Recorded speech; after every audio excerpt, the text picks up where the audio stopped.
"The TARDIS has materialised," the Doctor announced authoritatively. "Where?" asked Susan, the Doctor's 15-year-old granddaughter.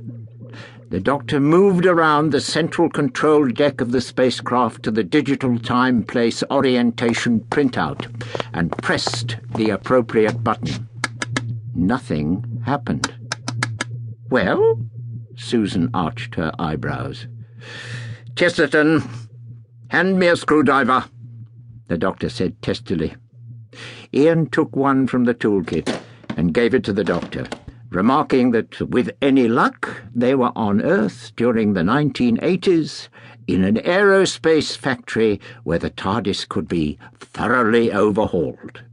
The Doctor was not amused, and began furiously unscrewing the front panel of the printout. "We could always stick our heads outside the door and look," Barbara Wright suggested.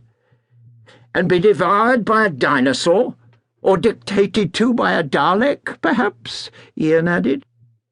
"Let's check the atmosphere," Susan said. "Good idea."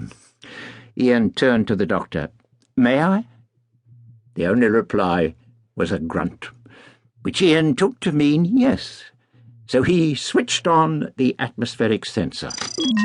A display screen gave a breakdown of the gases outside. Ian studied it for a moment, and then said that it appeared they were on Earth, but the air was stale. "Stale?" Susan echoed. "Breathable, but musty."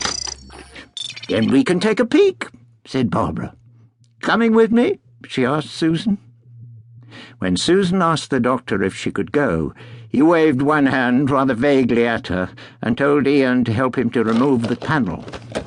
When it was off, the Doctor began poking at the electronics with his screwdriver, making the 28-year-old scientist wince with despair.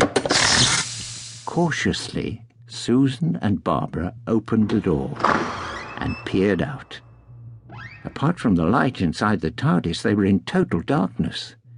"Where do you think we are?" Susan whispered. Barbara shook her head.